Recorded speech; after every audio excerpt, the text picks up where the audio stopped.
ठिठुरन भरी सर्दी में ग्वालियर के लाडले सपूत पूर्व प्रधानमंत्री, देश के कुख्यात कवि, प्रखर वक्ता, भारत रत्न श्री अटल बिहारी वाजपेयी जी के 98वें जन्मदिन के उपलक्ष्य में अटल स्मृति मंच के बैनर तले ग्वालियर के जीवाजी विश्वविद्यालय खेल परिसर में कवि सम्मेलन का आयोजन संपन्न हुआ।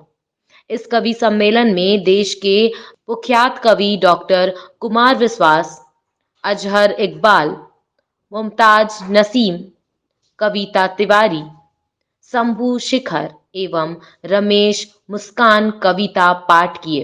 इस दौरान कविता पाठ के सहारे देश व प्रदेश के मौजूदा हालात पर और सरकारों के कामकाज पर जमकर तंज किए गए।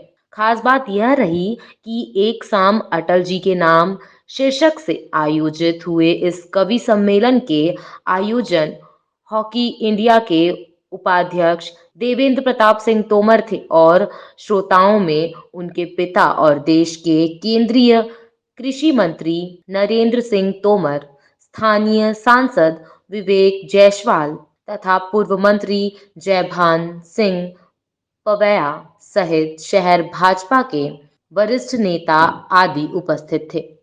इस अवसर पर कवि सम्मेलन का संचालन और प्रख्यात कवि कुमार विश्वास ने काव्य पाठ के दौरान न सिर्फ देश व मध्य प्रदेश की राजनीति पर जोरदार कटाक्ष किया, बल्कि खुद के राजनीति का शिकार होने का बार बार जिक्र भी किया।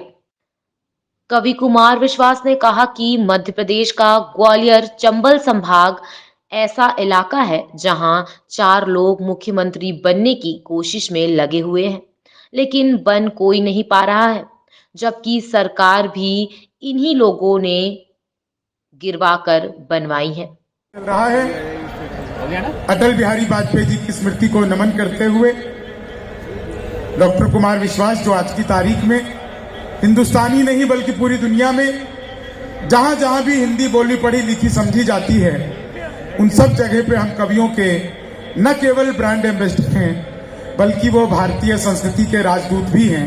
एक बार उनके लिए जोरदार तालियां बजाइए, उनकी उपस्थिति है। मेरा गला थोड़ा सा खराब है, लेकिन अगर आप लोगों का थोड़ा सा साथ रहा तो हो सकता है थोड़ी देर पढ़ने के बाद ठीक हो जाए। मैं तोमर साहब मूल रूप से बिहार का रहने वाला हूं, जैसा कुमार जी ने आपको बताया। ये बैठे क्या आदरणीय बैठे हैं, लेकिन इस भीषण ठंड में भी अगर आप यहाँ हैं तो हिंदी की कविता की ये तपश्चर्या है, ये ऋषि गालव की भूमि है, ये संगीतकारों की भूमि है। यहाँ तानसेन और बैजू बावरा जैसे स्वर सिद्ध लोगों ने जन्म लिया है, ये तपस्वियों की भूमि है बुंदेलखंड, तो पूरा ही इलाका।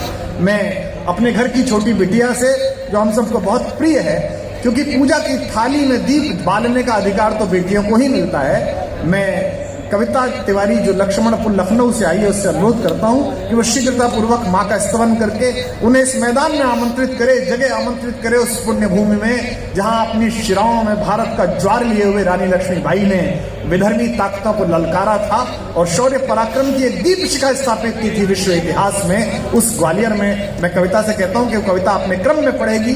पहले माँ वाणी की वंदना करे। आप लोगों को गर्म रहने का एक तरीका बता रहा हूं कि ताली बजाते रहें। अब भी जिन लोगों ने ताली नहीं बजाई उन्हें लेटेस्ट सूचना दे रहा हूं, चीन में जो कोरोना वायरस आया है वो हाथ के बीच में ताली बजाने से मरता है। ये लेटेस्ट सूचना है। आप तालियां बजाकर स्वागत करिए कविता का।